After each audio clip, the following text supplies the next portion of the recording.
السلام عليكم ورحمة الله وبركاته.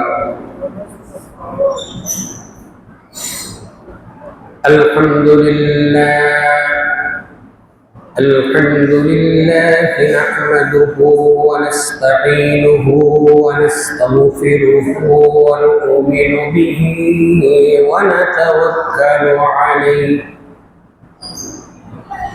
ونعوذ بالله من شرور أنفسنا ومن سيئات أعمالنا من يهده الله فلا مضل له ومن يضلله فلا هادي له ونشهد أن لا إله إلا الله وحده لا شريك له ونشهد أن محمدا عبده ورسوله فأعوذ بالله من الشيطان الرجيم بسم الله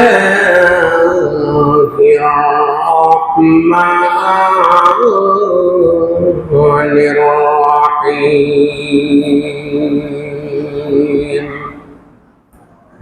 إن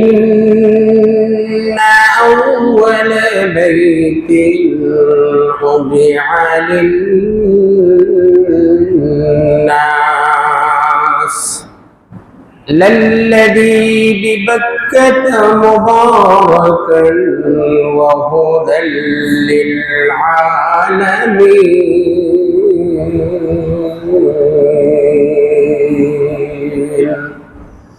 فيه آيات بينات مقام إبراهيم ومن دخله كان آمنا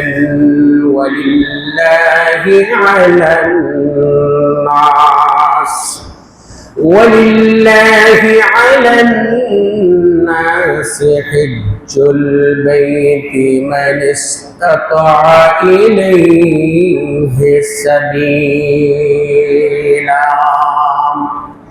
ومن كفر فإن الله غني عن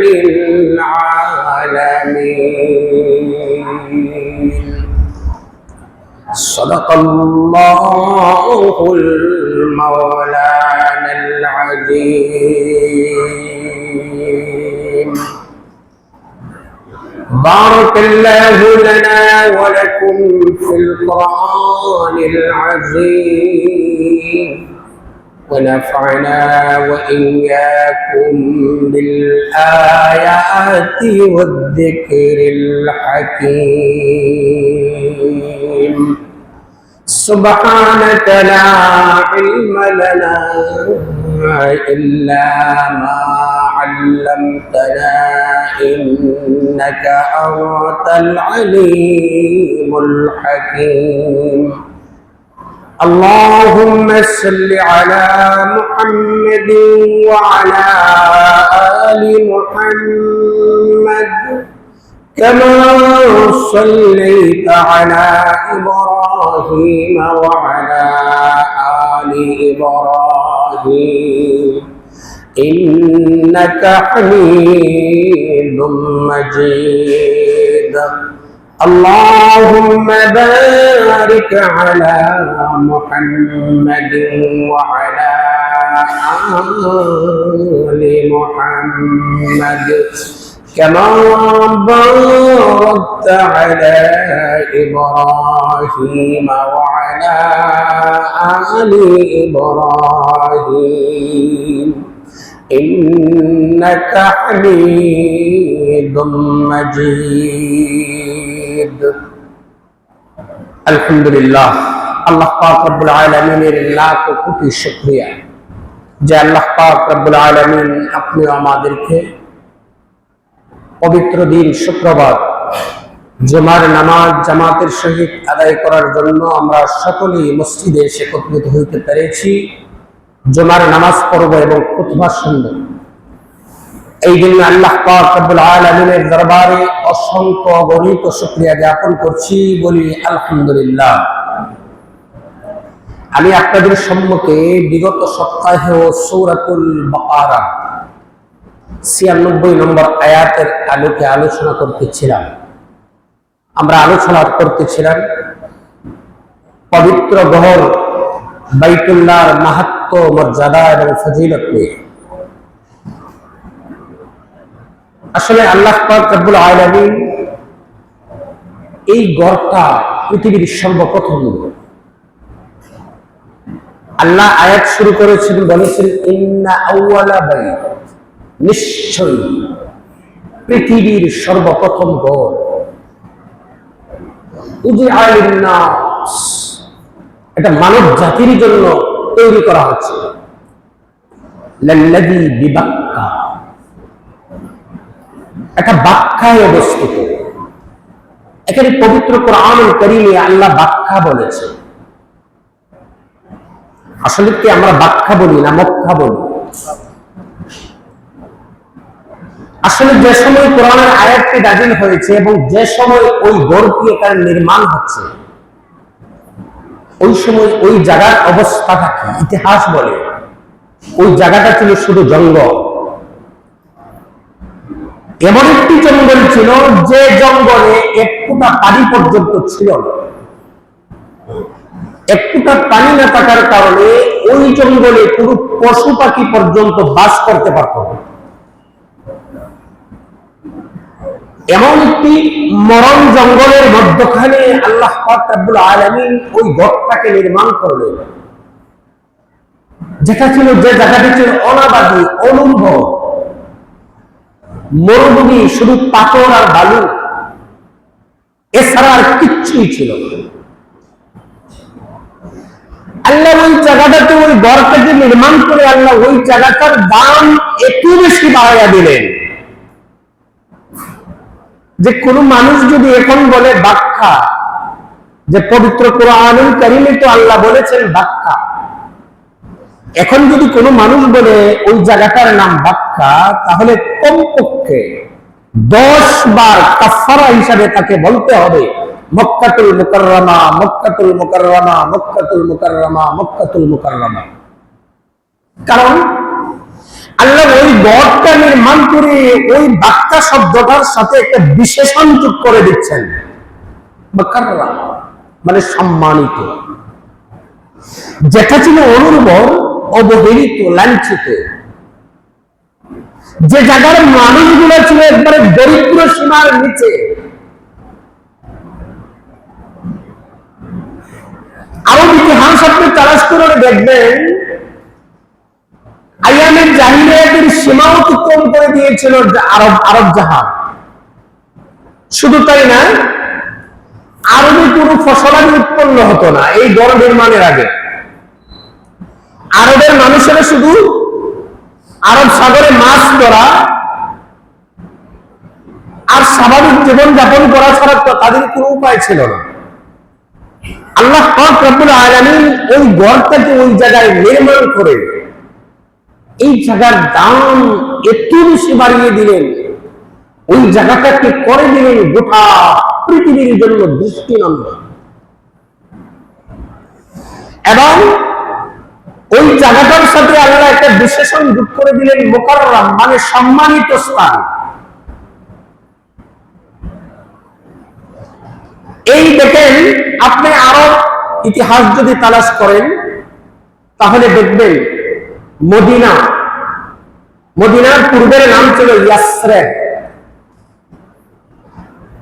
এখন যদি কোনো মানুষ ওই জায়গাটার নাম ইয়াসরিব বলে, তাহলে কমপক্ষে তাকে কাফারা হিসেবে 10 বার বলতে হবে মদিনাতুল মুনাওয়ারা, মদিনাতুল মুনাওয়ারা, মদিনাতুর রাসূল। মুনাওয়ার শব্দের অর্থ হচ্ছে নূরান্বিত। মুকাররম শব্দের অর্থ হচ্ছে সম্মানিত। ওই ঘর নির্মাণ করে আল্লাহ জায়গাটাকে সম্মানিত করে দিলেন। আর রাসূলকে মদিনায় এনে আল্লাহ জায়গাটাকে এত বেশি সম্মানিত করে দিলেন, নূরান্বিত করে দিলেন, এটার সাথে মুনাওয়ার একটু বিশেষণ যোগ করে দিলেন। এই ঘরটা নির্মাণ করেছেন স্বয়ং আল্লাহ ফেরেশতাদের মাধ্যমে। এরপরে আল্লাহ নির্মাণ করেছেন আদি পিতা হযরত আদম আলাইহিস সালাতু ওয়াস সালামের মাধ্যমে। আদম দুনিয়াতে আসার পরে সর্বপ্রথম যে কাজটা ছিল, এই কাজটা হলো এই ঘর নির্মাণ করা। আদম আলাইহিস সালাতু ওয়াস সালামের পরে এই ঘরকে নির্মাণ করেছেন আল্লাহ হযরত নূহ আলাইহিস সালাতু ওয়াস সালামের মাধ্যমে। হযরত নূহ আলাইহিস সালাতু ওয়াস সালামের পরে আল্লাহ ওই ঘরকে নির্মাণ করেছেন আল্লাহ হযরত ইব্রাহিম আলাইহিস সালাতু ওয়াস সালামের মাধ্যমে।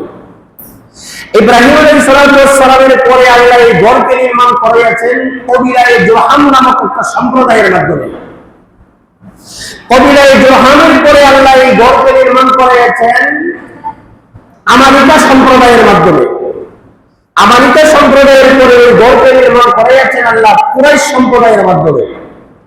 কুরাইশ সম্প্রদায়ের পরে আল্লাহ এই ঘরকে নির্মাণ করেছেন আব্দুল্লাহ ইবনে জুবাইরের মাধ্যমে। আব্দুল্লাহ ইবনে জুবাইরের পরে ওই ঘরকে নির্মাণ করেছেন আল্লাহ হাজ্জাজ ইবনে ইউসুফের আমলে, হাজ্জাজ ইবনে ইউসুফের মাধ্যমে। আসলে বর্তমান যে কাবাঘর, এই কাবাঘরের যে আর্কিটেকচার, এটা হচ্ছে হাজ্জাজ ইবনে ইউসুফের দেওয়া আর্কিটেকচার। সে অনুযায়ী বর্তমান কাবাঘর। কারণ হাজ্জাজ ইবনে ইউসুফ এই ঘরটাকে নির্মাণের পরে, এই মাইকের আওয়াজটা কমাই দাও, এই ঘরটাকে নির্মাণের পরে এই ঘরের চতুর্দিকের মধ্যখানে জায়গা রেখেছেন, দেখছেন না, কালো পর্দায় আবৃত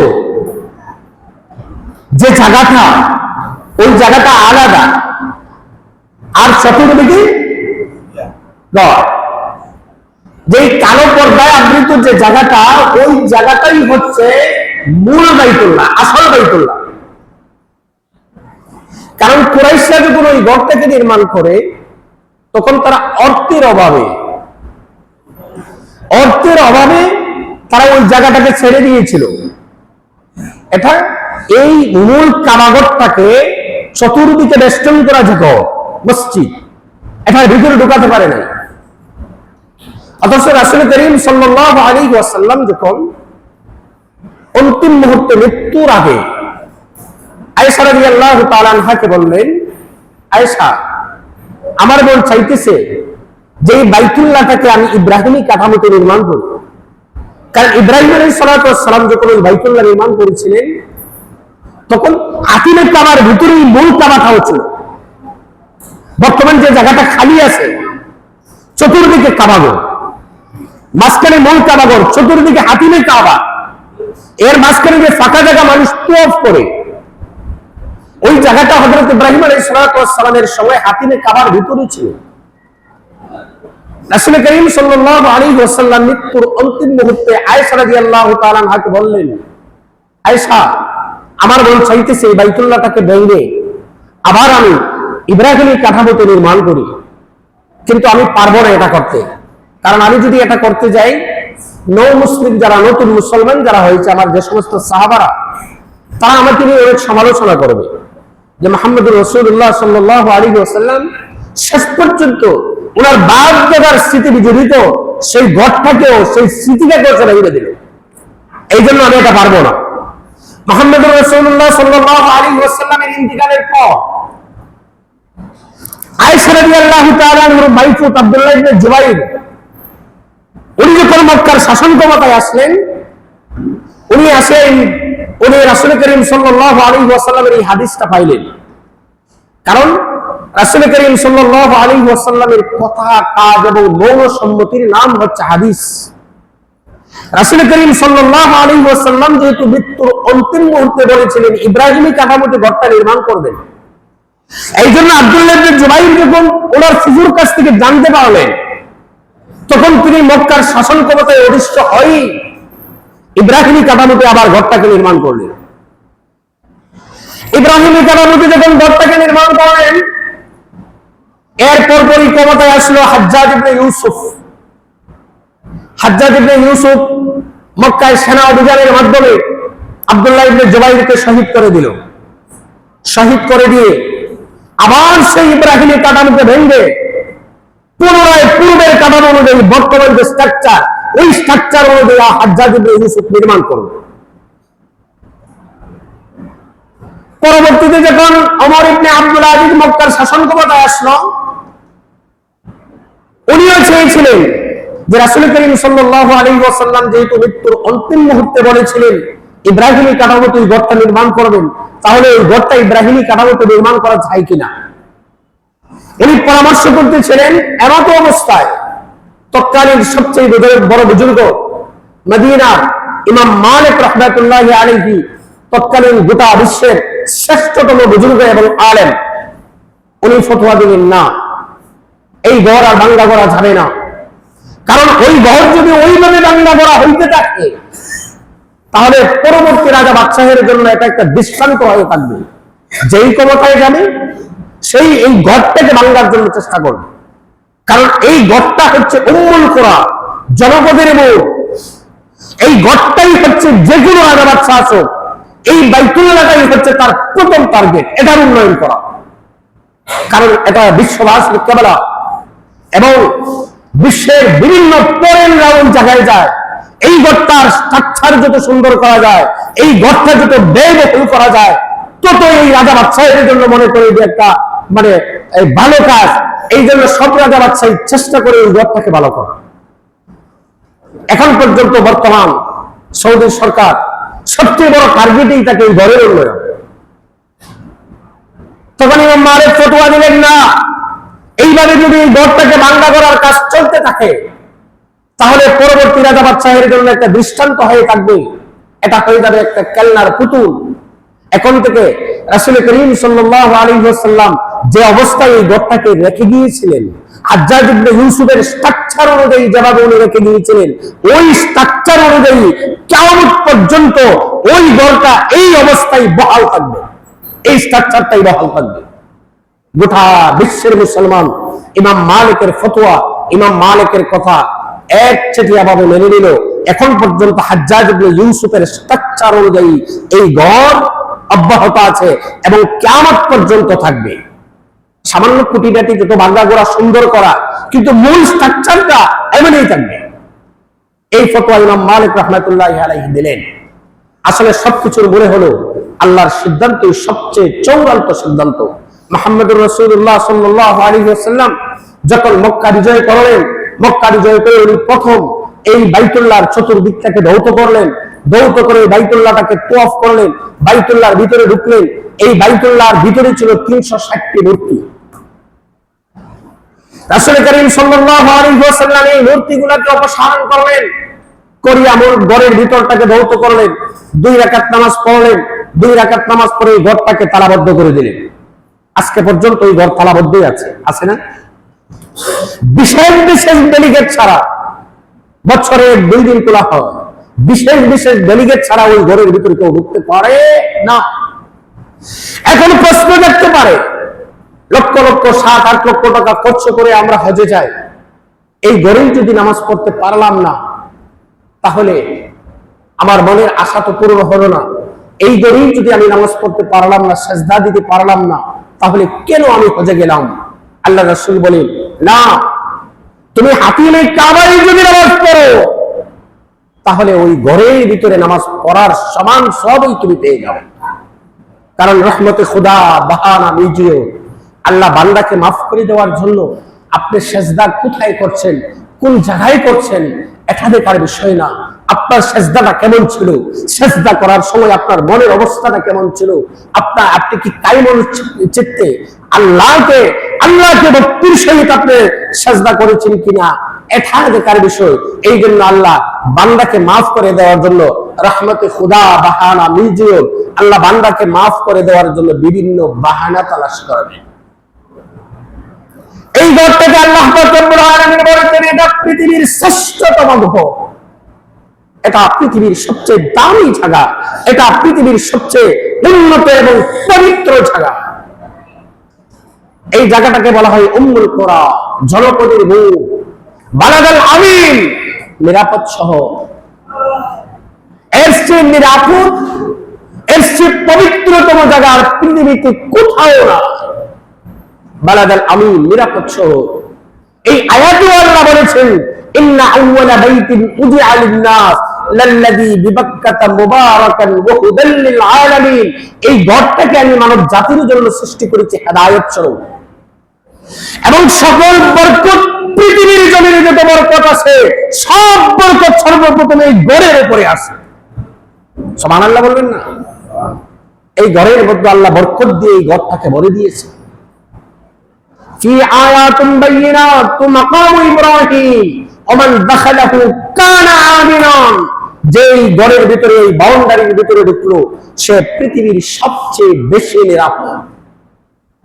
পৃথিবীর এর চেয়ে নিরাপত্তার আর কোথাও কোনো স্থান নেই। কোন খুনের আসামি 10টা খুন করেছে, 10টা খুন করে যদি হারামের ভিতরে ঢুকে যায়, হারামের ভিতরে কোনো পুলিশ অ্যারেস্ট করতে পারে না। যতক্ষণ সে হারামের ভিতরে থাকবে ততক্ষণ কোন আইনে কোন পুলিশও তাকে ওয়ারেন্ট দেখাতে পারবে না, অ্যারেস্ট দেখাতে পারবে না, আজাদ করতে পারবে না, রক্ত জড়াতে পারবে না। এটা হারাম। রক্ত জড়ানো এই জায়গাটার ভিতরে হারাম। এই জায়গাটা সবচেয়ে বেশি নিরাপদ। সৌদির মানুষেরা, আমি হজে গেলাম, দেখলাম সৌদির মানুষেরা ছোট ছোট বাচ্চাদেরকে গাড়িতে নিয়ে আসে রাত্রির বেলা। এই ছোট ছোট বাচ্চা বোরকা পরা, ছোট বাচ্চা জুব্বা পরা, বেনি লাগানো, এই বাচ্চাগুলোকে বাইতুল্লাহর ভিতরে রেখে এসে চলে যায়। তো এরা বাইতুল্লাহর চতুর্দিকে ঘোরাফেরা করে, খেলাধুলা করে, দৌড়াদৌড়ি করে, কেউ কোনো কিছু বলে না। একদিন আমি পুলিশকে জিজ্ঞাসা করলাম, এই ছোট ছোট বাচ্চা 4, 5, 6 বছরের বাচ্চা এইভাবে রাত্রির বেলা ঘোরাফেরা করছে।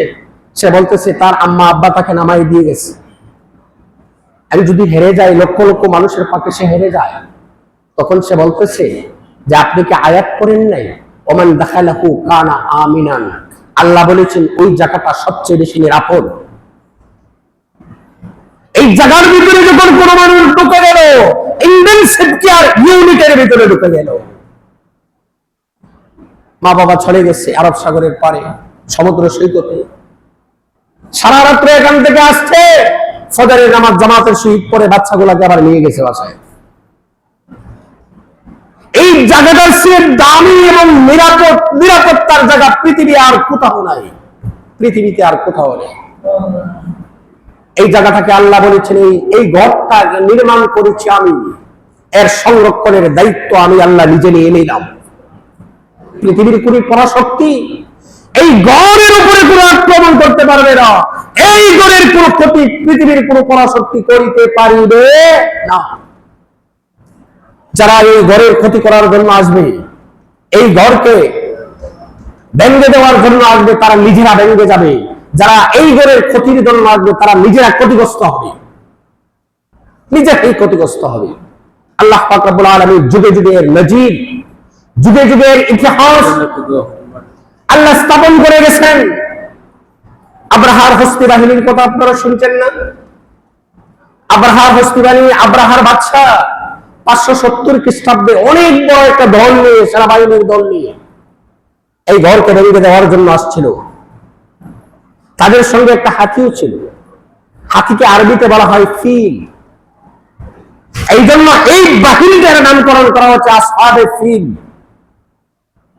এবং এদের শানে আল্লাহ পবিত্র কোরআনুল কারীমের একটা সূরাও নাযিল করে দিচ্ছেন। যারা এই ঘর নির্মাণ, এই ঘর ভেঙে দেওয়ার জন্য আসছিল, আব্রাহার হস্তি বাহিনী, আব্রাহার বাদশা, এই ঘর পর্যন্ত আল্লাহ পৌঁছান নাই। এই ঘর থেকে আরো 3-4 কিলোমিটার দূরে যে জায়গাটার নাম হচ্ছে ওয়াদিয়ে মুহাসসার, এটা মিনা এবং মুজদালিফার একটা মধ্যবর্তী স্থান। হযরত রাসূল আল্লাহ ওই জায়গাটা দেখার সুযোগ করে দিয়েছেন, দেখেছি। আল্লাহ পাক রব্বুল আলামিন এই আব্রাহার হস্তি বাহিনীকে এই মিনা মুজদালিফার মধ্যখানে ওয়াদিয়ে মুহাসসার নামক স্থানে আল্লাহ তাদেরকে নিষ্পেষিত করে দিচ্ছেন। কিভাবে নিষ্পেষিত করে দিচ্ছেন? আল্লাহ পবিত্র কোরআনুল কারীমে বলেন, আলাম তারা কাইফা ফাআলা রাব্বুকা বিআসহাবিল ফিল।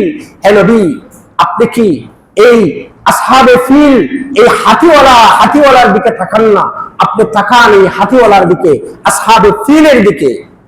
আলাম ইয়াজআল কাইদাহুম ফি তাদলিল, এরা তো ষড়যন্ত্র করেছিল, আমি আল্লাহ পাক রব্বুল আলামিনের এই গড়টাকে ধ্বংস করে দেওয়ার জন্য ষড়যন্ত্র করেছিল, আমি আল্লাহ তাদের ষড়যন্ত্রকে নস্যাৎ করে দিচ্ছি। আলাম ইয়াজআল কাইদাহুম ফি তাদলিল ওয়া আরসালা আলাইহিম তায়রান আবাবিল, তাদের ষড়যন্ত্র নস্যাৎ করে দেওয়ার জন্য আমি জিবরাইলকে পাঠাই নাই, মিকাইলকে পাঠাই নাই, ইসরাফিলকে পাঠাই নাই, আমার সৃষ্টির এমন কোন পরাশক্তিকে পাঠাই নাই, আমি আল্লাহ তায়রান মানে ছোট, তায়রান আবাবিল নামক পাখি পাঠিয়ে দিয়েছিলাম এদেরকে বিশ্বাস করে দেওয়ার জন্য।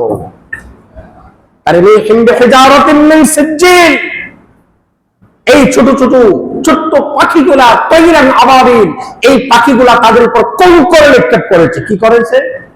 বড় বড় পাথর। শুধু পাখি কি বড় বড় পাথর আগলাতে পারবে? 2 মণ 4 মণ 5 মণ পাথর? ছোট্ট কঙ্কর এদের উপরে মানে নিক্ষেপ করেছিল। ওইভাবে তায়রান আবাবিল তারমিহিম বিহিজারাতিন মিন সিজ্জিল ফাজআলাহুম কাসফিন মাআকুল। আর তাদের এই কঙ্কর, ছোট্ট কঙ্কর তাদের উপরে নিক্ষেপ করে এমন ভাবে ওয়াদিয়ে মুহাসসরের মধ্যে তাদেরকে নিষ্পেষিত করে দিয়েছিলাম যেমন তেল এবং চর্বি চাকা বেঁধে থাকে। আগুন যখন লাগে অথবা রুদ্র লাগে, গরম লাগে, তখন এটা পানির মতো মিশে যায়, ঠিক না বেটি? ঠিক তেমনি আল্লাহ বলে চর্বির নাই এদেরকে আমি মাটির সঙ্গে মিশিয়ে দিয়েছিলাম। আল্লাহ দেখাতে চান যারা এই গড়কে ধ্বংস করার জন্য আসবে, এই গড়কে তো ধ্বংস করতে পারবেই না, বরং তারা নিজেরাই ধ্বংস হয়ে যাবে। আল্লাহ এভাবে ইচ্ছা করলে পারেন কি পারেন না? ইন্ডিয়ায় কি জীবনে কল্পনা করেছিল পাকিস্তানের কাছে পরাজিত হবে? ভেবেছিল? এত বড় পরাশক্তি ভারত, এত বড় রাষ্ট্র, এত অস্ত্র, গোটা পৃথিবীর মধ্যে এরা একটা বড় রাষ্ট্র। এই পাকিস্তান তো তাদের জন্য সকাল বেলার নাস্তাও না। আল্লাহ পাক রব্বুল আলামিন দেখিয়ে দিচ্ছেন আমি আল্লাহ ইচ্ছা করলে পারি,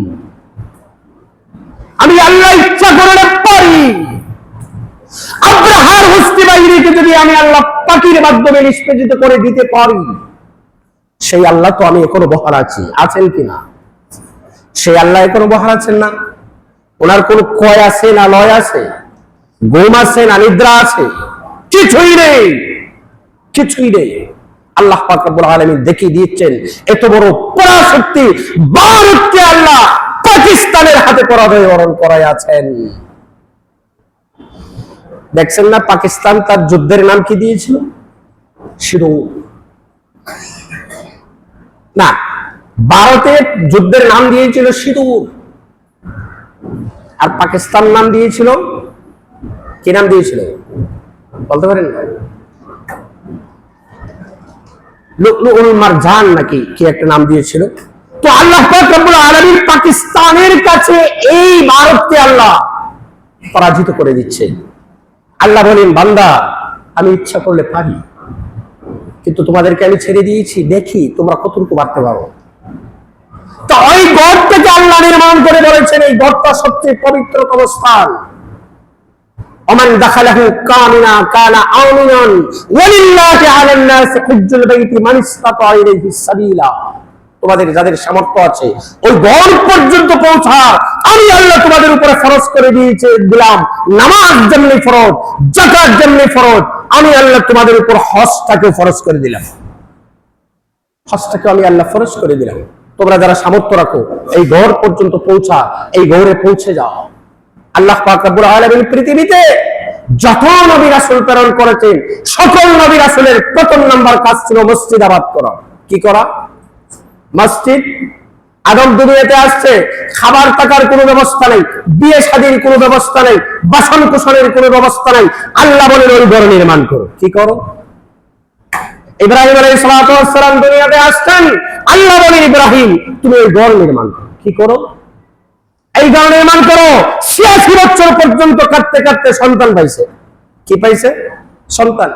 ইসমাঈল আলাইহিস সালাতু ওয়াস সালাম, আল্লাহ বলেন নির্বাসন দাও ওই জায়গায় যে জায়গায় আমার পবিত্র খানায়ে কাবা চাপা পড়ে আছে। আল্লাহ বলেন ইব্রাহিম তোর সন্তানের চাইতে আমার এই ঘরের মর্যাদা বেশি, আমি তোর মাধ্যমে এই ঘরকে আবার উদ্ধার করতে চাই। নূহ আলাইহিস সালাতু ওয়াস সালামের বন্যার মাধ্যমে এই ঘর মাটির নিচে চাপা পড়ে গিয়েছিল, এই ঘরকে আমি মাটির নিচে চাপা পড়ে থাকতে দেব না, তুই ওই জায়গায় নির্বাসন দে তোর এরপর একদিনের সন্তানকে। ৮৬ বছর পর্যন্ত আল্লাহর দরবারে ইব্রাহিম কেঁদেছে, রব্বি হাবলি মিনাস সালিহিন, রব্বি হাবলি মিনাস সালিহিন, আল্লাহ আমাকে নেককার পুত্র সন্তান দান করো, আল্লাহ আমাকে একটি নেককার সন্তান দান করো। আমরা কি দোয়া করি? ইব্রাহিম আলাইহিস সালাতু ওয়াস সালাম কিয়ামত পর্যন্ত জাতিকে শিক্ষা দিয়েছেন, হে জাতি, পৃথিবীতে যদি তুমি কোনো জিনিস চাও তাহলে আল্লাহর কাছে চাও, আল্লাহ তুমি নেককার সন্তান তুমি আমাকে দান করো, নেককার আওলাদ তুমি আমাকে দান করো। পৃথিবীর সবচেয়ে বড় নিয়ামতের নাম হচ্ছে নেককার আওলাদ। আজকে দেখছেন না, মেয়ে বাবাকে খুন করেছে, শুনেছেন, দেখেছেন? মেয়ে বাবাকে খুন করেছে, ওই শিকার মা বাবাকে খুন করেছে, তাহলে ওই ধরনের সন্তান তো কে দিয়েছে? এদের পাপের কারণে ওই সন্তানগুলো হয়েছে। এই জন্য আল্লাহর কাছে চাইতে হবে, আল্লাহ আপনি আমাকে নেককার সন্তান দান করুন, নেককার সন্তান দান করুন, নেককার সন্তান দান করুন। আল্লাহর কাছে এটা চাইতে হবে। পৃথিবীর সবচেয়ে বড় নিয়ামতের নাম হচ্ছে নেককার সন্তান। হযরত ইব্রাহিম আলাইহিস সালাতু ওয়াস সালাম ৮৬ বছর পর্যন্ত আল্লাহর দরবারে কাঁদতে কাঁদতে রব্বি হাবলি মিনাস সালিহিন, রব্বি হাবলি মিনাস সালিহিন, আল্লাহ একটা পুত্র সন্তান দিয়েছেন। ওই পুত্র সন্তান দুনিয়াতে আসার আগে আগে আল্লাহ বলেন, ইব্রাহিম তুমি তোমার স্ত্রী এবং একদিনের সন্তানকে ওই জায়গায় নির্বাসন দাও যে জায়গায় পবিত্র খানায়ে কাবা ছাপা পড়ে আছে। হযরত ইব্রাহিম আলাইহিস সালাতু ওয়াস সালাম কোনো কথা নাই, কোনো যুক্তি নাই, কোনো কিছুই নাই, এই একদিনের সন্তান আর স্ত্রীকে নিয়ে চললেন পায়ে হেঁটে সুদূর সিরিয়া থেকে মক্কাতুল মুকাররমায় পৌঁছে গেলেন। এই মরণ জঙ্গলের মধ্যকালে সন্তান এবং স্ত্রীকে রেখে গেলেন। শেষ পর্যন্ত এই সন্তানকে দিয়ে, সন্তানকে যখন ইব্রাহিম পাইল, আল্লাহ পাক রব্বুল আলামিন ইব্রাহিমকে বললেন, হে ইব্রাহিম তুমি তোমার সন্তানকে নিয়ে ওই ঘরটা নির্মাণ করো। কি করো? ওই ঘরটা নির্মাণ করো। ইব্রাহিম আলাইহিস সালাতু ওয়াস সালাম মাকামে ইব্রাহিমে দাঁড়িয়ে এই ঘর নির্মাণ করতে লাগলেন। একটা পাথরের উপরে দাঁড়িয়ে এই ঘরটাকে নির্মাণ করতে লাগলেন। এই ঘর নির্মাণ হচ্ছে, যত উপরে উঠছে আস্তে আস্তে ইটের গাঁথুনি লাগছে, আস্তে আস্তে উপরে উঠছে। ইব্রাহিমের হাতের উপরে যখন উঠে গেছে, এখন ইব্রাহিম উঠবে কেমনে? যেই যুগে উপরে ওঠার মতো কোনো সিঁড়ির ব্যবস্থা ছিল না, আল্লাহ পাক রব্বুল আলামিন কুদরতি সাহায্যে এই পাথরটাকে উঁচু করে দিলেন। সুবহানাল্লাহ বলবেন না? লিফটের মাধ্যমে পাথর উপরে উঠছে, যত গাঁথুনি উপরে উঠছে লিফটের মাধ্যমে পাথর উপরে উঠছে। ঘরের গাঁথুনি যখন শেষ হয়ে গেছে, ইব্রাহিম নামবে কিভাবে? এটা তো আর লিফট না, ইচ্ছা করলে নামা যায় না, ইচ্ছা করলে পাথর নিচু হবে না। আল্লাহ পাথরকে নির্দেশ দিলেন, সঙ্গে সঙ্গে পাথর নিচু হতে লাগলো। ইব্রাহিম নেমে গেল, এই ঘরটাকে আল্লাহ নির্মাণ করলেন। এই ঘরটাকে নির্মাণ করে ইব্রাহিমকে বললেন, ওরে ইব্রাহিম এখানেই তোমার দায়িত্ব শেষ না, তুমি বিশ্ববাসী মানুষকে ওই ঘরে আসার জন্য দাওয়াত দাও। ইব্রাহিম দাওয়াত দিল। এরপরও আল্লাহ বলেন, ইব্রাহিম এখানেই তোমার দায়িত্ব শেষ না, আরো কিছু কাজ আছে, তোমাকে আরো 3টা কাজ করতে হবে। আরো 3টা কাজ যদি তুমি করো, আমি আল্লাহ তোমাকে জাতির ইমাম বানিয়ে দেব। কি দেব? জাতির ইমাম বানিয়ে দেব। আল্লাহ বলেন, সর্বপ্রথম তুমি এই ঘরটাকে ঝাড়ু দাও। কি করো? ঝাড়ু দাও। কেন তুমি ঝাড়ু দিবা? নামাজ আদায়কারীর জন্য, তুয়াফকারীর জন্য তো ঘরটাকে তুমি ঝাড়ু দাও। 2 নম্বর, ইব্রাহিম মুয়াজ্জিনের দায়িত্ব আদায় করো। তুমি বিশ্ববাসীকে আজান দাও, বিশ্ববাসীকে তুমি দাওয়াত দাও এই ঘরে আসার জন্য। এইভাবে আল্লাহ যত নবী রাসূল পৃথিবীতে লক্ষাধিক নবী রাসূল পাঠিয়েছেন, সবগুলো নবী রাসূল দুনিয়াতে আসার পরে সর্বপ্রথম ঘর বানান নাই, সর্বপ্রথম আল্লাহ নির্দেশ দিচ্ছেন, ওই আমার বাইতুল্লাহ নির্মাণ করো, বাইতুল্লাহ নির্মাণ করো। এমন কোন নবী রাসূল নাই যে বাইতুল্লাহ তাওয়াফ করেন নাই। আল্লাহ নবী রাসূল দুনিয়াতে আসার আগে মসজিদ নির্মাণের নির্দেশ দিচ্ছেন। আল্লাহ ওই মসজিদকে নিদর্শন বানিয়ে বলেন, গোটা পৃথিবীর সকল মসজিদ হচ্ছে ওই বাইতুল্লাহর নিদর্শন, ওই বাইতুল্লাহর নিদর্শন। আপনার এই রহিবা খাতুন জামে মসজিদটাও এই বাইতুল্লাহর নিদর্শন। আল্লাহ নবীকে দায়িত্ব দিচ্ছেন এই বাইতুল্লাহ নির্মাণের জন্য, দুনিয়ার মানুষকে আল্লাহ দায়িত্ব দিচ্ছেন তোমার আত্রাফের মসজিদ নির্মাণের জন্য। কি নির্মাণের জন্য? মসজিদ। আপনি মসজিদে শুধু শুধু নামাজ পড়বেন, শুধু শুধু ওয়াক্ত হলেই নামাজ পড়ে চলে যাবেন, এই ঘরের ব্যাপারে কোনো চিন্তা করবেন না। কয়েক সপ্তাহ আগে আমি আপনাদের কাছে বলেছিলাম, আপনারা দেখেছেন তৃতীয় তলার কাজ প্রায় কাছাকাছি সম্পূর্ণ হয়ে যাচ্ছে। কমিটি আমাকে বলছে লক্ষ লক্ষ টাকা ঋণ। আজকে আমাকে বলছে আপনাদেরকে কিছু বলার জন্য, আমি আপনাদের কাছে হাত পাতবো, আমি আপনাদেরকে বলবো আমার সন্তানের লেখাপড়ার খরচ আমি প্রতি মাসে দেই। আমি আমার চিকিৎসার জন্য যখনই অসুস্থ হয় তখনই চিকিৎসার টাকা দেই। আমি তো বলি না গত মাসে অসুস্থ হয়েছিলাম চিকিৎসার টাকা দিয়েছি, এই মাসে আবার কেন দিব। আমি তো বলি না গত মাসে আমার সন্তানের স্কুলের বেতন দিয়েছি, এই মাসে আবার কেন দিব। অনেকেই বলতে পারেন কয়েক সপ্তাহ আগে তো আমরা তো মুসল্লিরা তো একই মুসল্লি, বাহিরের কোনো মুসল্লি নাই, কয়েক সপ্তাহ পর্যন্ত আপনি কালেকশন করেছেন, আমি দিয়েছি, আমরা দিয়েছি, এখন আবার দিবে কেন, এখন আবার দিবেন কেন? কারণ ওই গড়টা নির্মাণ করা, এই গড়টা সম্পন্ন করার দায়িত্ব আপনাদের। আল্লাহ বলেন মান বানা লিল্লাহি মাসজিদান বানাল্লাহু লাহু বাইতান ফিল জান্নাহ। কোন মানুষ যদি দুনিয়াতে মসজিদ নির্মাণের কাজে সহযোগিতা করে, আমি আল্লাহ কথা দিলাম, আমি আল্লাহ কথা দিলাম, আমি আল্লাহ কথা দিলাম, তার জন্য জান্নাতে উত্তম ঘরের ব্যবস্থা আমি আল্লাহ করে দেব। আল্লাহ বলেন যারা মসজিদ আবাদ করে তার জায়গা আমি আল্লাহ দুনিয়াতে বাড়িয়ে দেব। যারা মসজিদ আবাদ করবে তার সম্পদের মধ্যে বরকত আমি আল্লাহ দিয়ে দেব। আল্লাহ বলেন যারা মসজিদ আবাদ করবে আমি আল্লাহ বলে দিলাম তার উপরে যত বিপদ আপদ বালা মুসিবত দুঃখ কষ্ট আমি আল্লাহ নিজ দায়িত্ব উঠাই নেব। কি দায়িত্ব উঠাই নেব? যারা মসজিদের মধ্যে দান করবে, মসজিদ আবাদ করবে, আল্লাহ বলেন তার হায়াতের মধ্যে বরকত দেব। কি দেব? হায়াতে বরকত দেব, আওলাদে বরকত দেব, মালে বরকত দেব। এই জন্য আমি আপনাদের কাছে 5 মিনিট চাইবো। কে আছেন বলেন যে আমি 5,000